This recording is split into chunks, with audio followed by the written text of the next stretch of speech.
Thank you all very much for giving me the opportunity to be here today.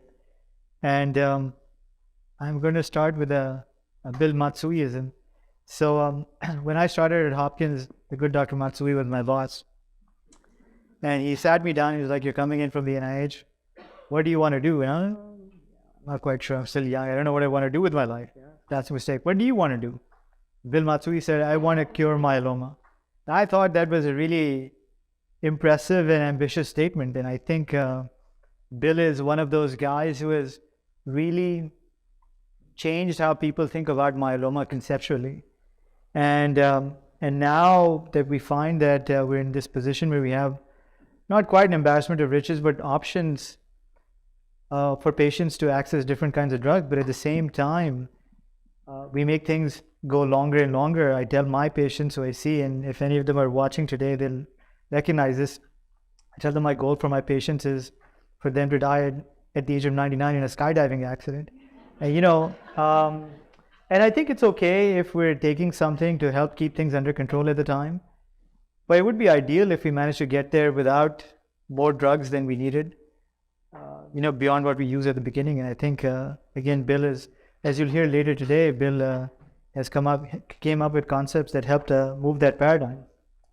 So what Greg asked me to do was to talk a little bit, these are my disclosures, to talk a little bit about smoldering myeloma and newly diagnosed myeloma. And just to correct one other thing he said 2 cases, but it's really 2-ish cases, maybe a little more than 2 cases. So smoldering myeloma, MGUS and smoldering myeloma, these are, just a little bit of background, these are precursor conditions to active myeloma, right? And people who get MGUS, in general, we say that 1% of people with MGUS will turn into myeloma over a period of a year. That number increases quite a bit when people have smoldering myeloma. So it's not just about having more proteins and then more proteins and then turning into myeloma. These entities are biologically different. And although they sit here in these neatly defined boxes, there actually is a little bit of overlap. And so when you look at smoldering myeloma, you'll see this blue line underneath, which is MGUS, right? Which is people who have MGUS, the entity called MGUS turning into myeloma. That's a very flat line. When you look at smoldering myeloma, you find that half the people with smoldering myeloma will turn into active myeloma within the first 5 years. That's a lot. That's a much bigger progression than MGUS. And over the next 15 years, it will be another quarter of that whole population that will develop active myeloma. So this is a group of people that it makes a lot of sense to sort of do an intervention in. And there are a lot of people that have looked at defining why smoldering myeloma, or who may have smoldering myeloma and what that means for how things might progress. And our friends at the Mayo have shown that depending on the kind of proteins that you have, big M spikes, lots of bone marrow plasma cells, and high light chain ratios, these are all labs that you guys may see your doctors performing, that gives you a sense for what the chances of progression are. And so when you look at this and you go, well, if I don't have any of these, I have a 23% chance of progressing in 5 years, but if I have 2 of these, then there's 80% plus chances of turning into active myeloma, meaning that somebody might have a high calcium, low blood counts, or bone lesions. So why not intervene, right, rather than wait for something to happen in these patients? So for my colleagues here, there is this gentleman who I saw, 58-year-old African-American gentleman who came to me with, was referred with IBS and peripheral neuropathy. And what happens whenever anyone walks into their doctor's office with peripheral neuropathy, somebody does a workup to look for MGUS. And they always find an MGUS because as people get older, a lot of people do get MGUS. That doesn't necessarily mean you have to do a lot about it, but these are things that are actively being studied. But in the course of his workup, he was found to have very high kappa light chains. And he was a little bit anemic, slightly low blood counts. He was a little bit neutropenic and slightly low white cell count, but the rest of his blood work looked normal. But his bone marrow biopsy showed between 10 and 20% plasma cells. And when I did some imaging to make sure that his bones looked okay, he didn't really have lytic bone lesions, which are typical of myeloma, but he did have slightly thin bones, right? He had mild osteopenia, which is the precursor to osteoporosis. And he had some chronic compression changes in the spine. And as we know, myeloma patients, as you guys know, you get bone lesions. Some of those can include compression fractures of the spine. And the MRI confirmed the same, but again, no lytic bone lesions. So my question for my colleagues is, what would you guys do next? I think I'll start with Bill. So I think this is, there's a lot in this case that I think is very illustrative. So one is that there's not going to be a right answer here, right? I think that if it's clear cut that there was nothing at all, there was all the bones looked normal, there was no issues with the blood counts, they were all perfectly normal, then I think we would all feel comfortable saying, well, we think that, they're defined as having some sort of precursor condition that we're not going to have to worry about thinking about treatment. So here I think the dilemma is that is there some sort of, are we just catching things early? And then the question is, I think the $1 million question is that if we catch things early and decide to treat early, are we going to actually make things better over time, right? So this is the dilemma that we face a lot, and the way I typically explain it to people is that, so if we had two of you, one person we would treat and the other person we would not treat, and then we could figure out which one is the better way to go. And so that is obviously not a satisfactory thing. And so for me, I think we have general philosophies about how we want to do things. And so like a good example of that is that, if I am getting ready to retire, I'm going to put all of my savings, all of my retirement in like bonds, right? Or is it my son, who's like 22, lives in New York, is a software engineer and is making a lot of money, he's going to put his money into stocks because that fits, right? And so I think that there's just general philosophy. So my general philosophy taking care of patients is that if you don't know what to do, I almost always err on the side of not doing anything, right? Because my own philosophy is that I have a lot of things in my bag of tricks that can really hurt people, and I would rather not be the person doing damage than not. I think it's still, you take that approach and you have to be incredibly vigilant with the patient, right? Be available if they come up with something, you want to evaluate it very quickly. But in the end, my general philosophy is if you don't know what it is, I would not go ahead and treat it, but I would probably check on all of this stuff in a month and just not a bone marrow, but blood counts for sure. Any pain that comes up, I'm going to do a scan right away. I'm going to be vigilant about it, but I would personally not pull the trigger. So I too am a big fan of not upsetting that apple cart. But Dr. Butler. Yeah, no, I think I've had this conversation with patients, and I think I've ended up in a very similar place with Dr. Matsui. And it really comes from this instinct that's ingrained into doctors from the day we take the Hippocratic Oath, primum non nocere, first do no harm. So when there's uncertainty, we kind of hold back a little bit. There is some data. There have been research studies showing that certain patients with smoldering myeloma may benefit from treatment even before it progresses to active myeloma. The guidelines say that this is an okay thing to do, but they also don't strongly endorse it. It's kind of it's in a gray zone.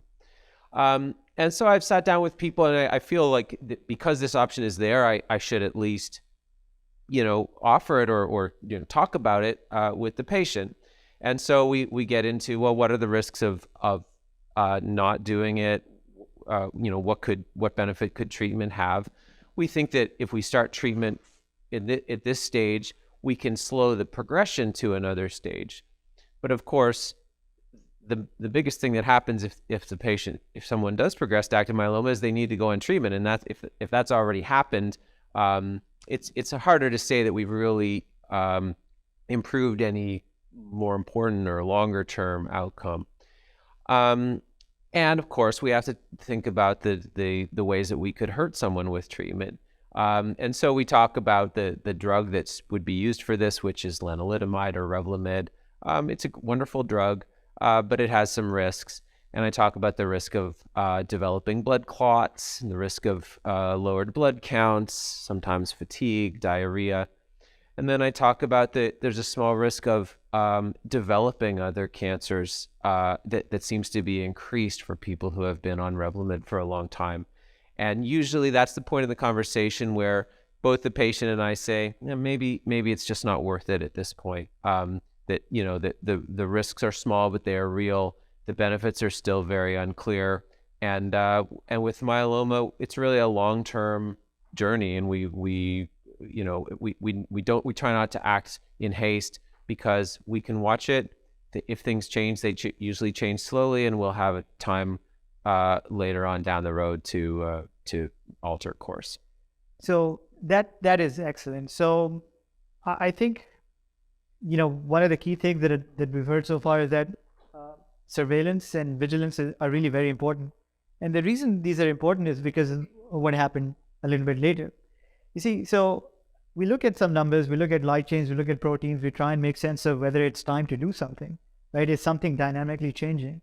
And when you see things changing dynamically over time, light chains rising, proteins rising, then that's an opportunity to sit down and say that, is it time for me to do something? Is something changing enough where my risk versus benefit profile favors doing something, or do I need to keep waiting or be vigilant? So there are a lot of ways to sort of look at what the risk of progression is. There's a Spanish model, a Mayo model, an International Myeloma Working Group model, and people end up being in these categories where they're high risk or intermediate risk or low risk. And you say that, okay, perhaps if you have high risk myeloma, and that means that something is going to happen in the next 18 months or 2 years, then maybe it is time for me to do something. But if you have a more intermediate risk myeloma or a low risk myeloma, these patients behave more like they might actually have MGUS, and people who have high risk myeloma might behave like people who are early detected multiple myeloma. And so the trials that the good Dr. Butler was mentioning, these were studies about lenalidomide that our friends in Spain did, and then the one on the right that you see that our friends down at Emory did. And what they showed was that in patients who had high risk myeloma, with a lot of caveats, what these curves are showing is that the blue lines are generally better. Doing something was, in these people, were generally better than observing in both these groups. But this is not a slam dunk. And this is an individual conversation everyone should have.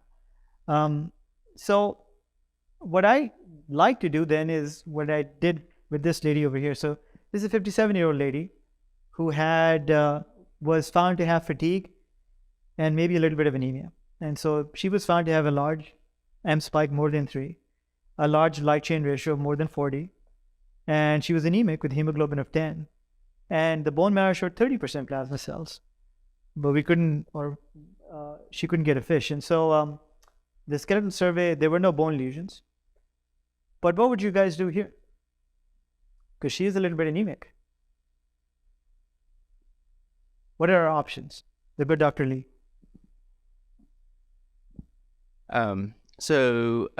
Technically, this patient would still be considered smoldering myeloma, but much high disease burden. And if we use the different models, we consider the patient to have high risk smoldering multiple myeloma. And so, I think you probably heard the general opinions from the group are fairly homogenous in the sense that we tend to wait and not pull the trigger on giving therapy right away, and we tend to watch and observe smoldering myeloma closely.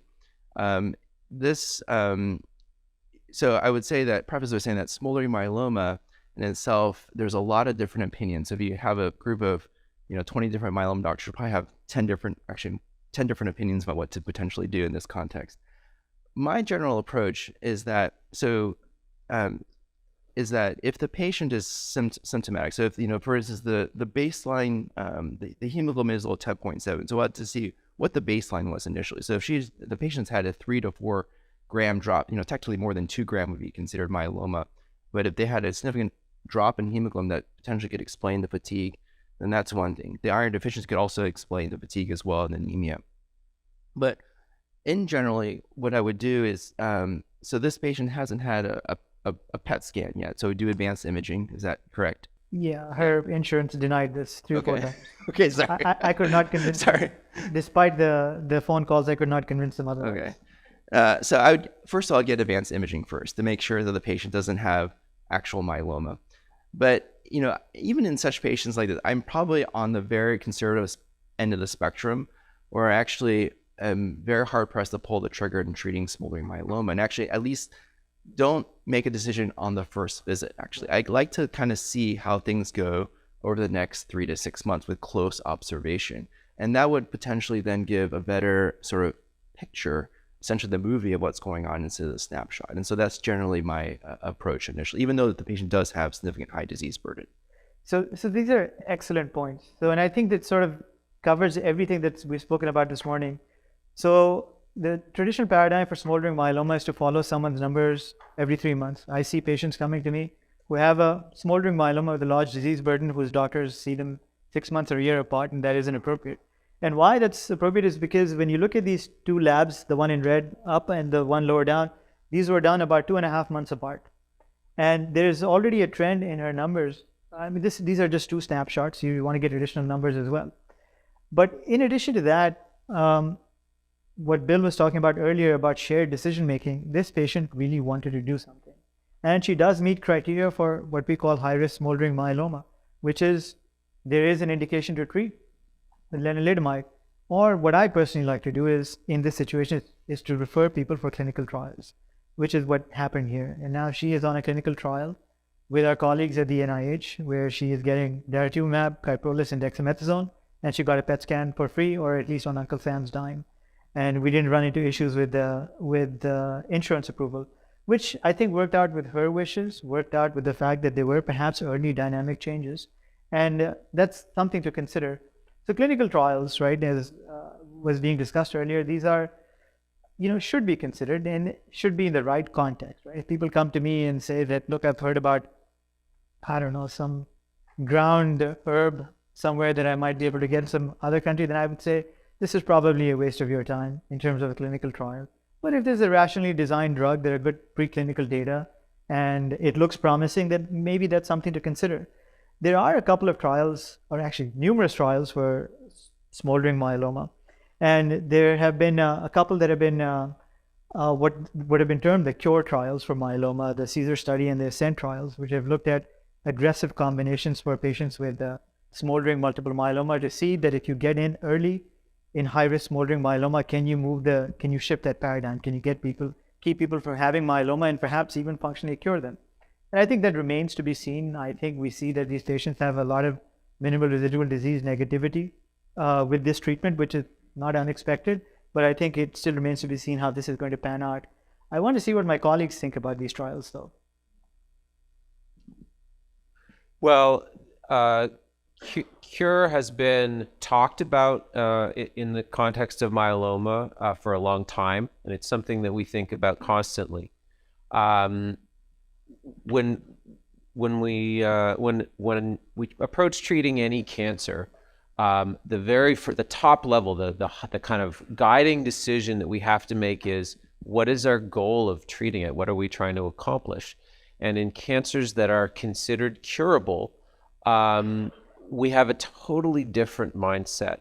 We are willing to accept a lot more, or at least we're willing to suggest or encourage patients to go through a lot more hardship and toxicity and struggle if the end result of that may be permanently beating the disease. And myeloma, we have never yet reached that consensus that we have a curative treatment and that it's a realistically achievable goal. So we think of it as a chronic disease. We try to manage it. We try to help people live as long and as well as they can with it. That being said, all of us have seen patients who seem to be cured. Anecdotally, there are people that beat the odds. And if you look at one of these curves, the curve comes down, people relapse, but there's often a tail. There's a few lucky people at the very end who seem to kind of not have to deal with the disease anymore. And if we could get that to where it would be a predictable and a likely outcome of treatment, then I absolutely would encourage people to go on treatments earlier and earlier, more and more intensive treatments like these trials. And smoldering myeloma may be exactly the time to do that, where you can nip the disease in the bud before it has a chance to start mutating and becoming more heterogeneous and more complicated to try to deal with. Unfortunately, I think that's a hope and that's a work in progress, but it's not something that we can offer people today, except in the context of this research. Yeah, so I think that, one of the things to remember is that, in the, let's say, the sort of most contemporary kind of way of guessing whether someone is going to be high risk, low risk, whatever, right? So there are different systems that are in play. I think that in almost all of them, the high risk people, it's not 100% of people get to myeloma, right? And so to me, doing something in one of these trials, if it's a clinical trial well designed, I agree with Abbas that it's informed consent. You're deciding what you're doing when you're signing up for the trial. It should be explained fairly well, and I think presenting that as an option, I think, is a great thing to do, because it's really talking to patients about that. I think there's, as a general standard to do something like this, really the data do matter. And so to me, I think one of the things about both of these trials is that since you don't get 100% of people there, right, like this approach might help, is probably not going to help 100% of people, right? It might help some proportion of people. So what I always ask in trials like this is, well, what other things are you looking at? Because these are opportunities to figure out what parameters may predict who's going to go ahead, and what sort of, for any of these treatments, are there specific patients where they benefit the most, right? And so that would be something where everyone always says, well, I get the plasma cells and I sequence them to find mutations, or I look at their M protein, or I do these other things. And, well, what about the patient's immune system? Are you evaluating their immune system? Because maybe their immune system is important in deciding whether they progress or not. Or what are other parameters that you're looking? So I think these are good trials. I wish that they were much more extensive at collecting a lot of data about the patients, because I think if you could guess with 99% accuracy if someone's going to get to myeloma, I would be happy to treat them early, right? I think if it was a 50-50 thing, I'm like, no way. I'm going to watch and let you get there, right? But I think getting better, and I think over time we're doing that, getting better predictive measures, who's going to actually get to that place, that is the critical thing. And then matching up a treatment for specific patients that benefits them, I think that's the critical thing. So these are opportunities to collect that data, and I think that a lot of times they fall short on doing that. Yeah, I mean, I agree completely. I think these are ultra-aggressive trials, and I think the bar should be very high to admit patients to ultra-aggressive trials. I also like trials that are potentially randomized. I also wonder if the patients that do really well are patients that were probably going to do really well anyway. And so these are all questions that we're trying to answer, but these were interesting trials that got a lot of press at the various ASH meetings. And I wonder, Greg, if we have a minute or two, or are people hungry? Oh, no, we're going to Q&A after this, so basically you're just eating it. Good stuff then. So I have this young lady that came to me this past Tuesday, actually. And she's 49 years old. She went to see her PCP, who happened to notice that she was anemic on routine labs. And her creatinine was a bit elevated. And she had high proteins, lambda light chains. And she got a bone marrow biopsy, and that showed a lot of plasma cells. And she has a gain of 1Q. And she's had a PET scan because she has good insurance. And it was unfortunately found to have bone lesions. And then in the 14 days between when her first set of labs was done and her next set of labs was done, her creatinine has gone from 1.5 to 2.65. The question for my colleagues is, what next? So this is a little bit, I think, of an easier situation, because clearly the person has myeloma and has symptomatic disease. And so it gets into that thing that I talked about early on of, well, you have different choices now. What is the best choice for you? And I think part of that is, for this individual, she's young, right? Mm-hmm. And I think that thinking about not what the first thing you're going to do is, but what is part of that entire paradigm? So are you going to give chemotherapy and see how it goes? Are you going to get chemotherapy and then automatically go to a transplant? Are you going to find a clinical trial because the person is relatively young, right? I think that there's a tendency for patients who are younger to have more aggressive disease at times. And so I think there's still a lot of, even though it's cut and dry, the person she has myeloma, something needs to be done, she should be treated. How you sort of go about that, I think there's still subtleties there. So it's not like one size fits all. I think it just depends on, like if we were with Hans at MD Anderson, I'm sure there are like 10 trials that she could go on, and it's really deciding on those. But I think that if it's here where we don't have newly diagnosed trials, and it's kind of thinking about what's the best paradigm for this individual. And I think it's making sure that the patient understands what's going to happen and is agreeable to that to some extent. So, I mean, I would agree very much. So the first thing that I did was at the end of the clinic visit, I called her doctor and I said, why don't you get her started on chemotherapy this week? Because before the kidney function deteriorates further. And that's timeliness in these interventions is important. And the other question then in my mind was, and for my colleagues as well, is that she has a gain of 1Q, which we consider to be a high risk feature, right? And to varying degree, right? There's some debate as to, or discussion as to whether gain of 1Q and application 1Q, these have different implications. So in general, what I tell my fellows who occasionally find all the choices in myeloma to be challenging is that most patients should get initial treatment. Most patients who are in the shape for it should probably get a transplant. And most people should get a maintenance paradigm to keep a lid on things. This is generally the way that we approach things, absent a trial. So a good question to ask over here is that now people are using quadruplets up front, right? They're using daratumumab plus Velcade plus Revlimid and dexamethasone. So would we use a standard of care quad like Dara-VRD, or would you prefer a different drug like Kyprolis? So one of the lessons, if you listen to this group talk about cases, is that being an easy case for us is not something that you as a patient ever want. The easiest cases for us are the ones that are the most where the disease is the most obvious and the course of action is very narrow and very necessary. This patient needs treatment as effective and as quickly as she can get it. There are a few constraints, which with the kidney function the way it is, it makes it difficult to use some of our drugs, particularly Revlimid. So we sometimes give a slightly different treatment initially for someone like this, and then transition to a more long-term preferred regimen. And I think the preferred regimen nowadays is a 4-drug regimen.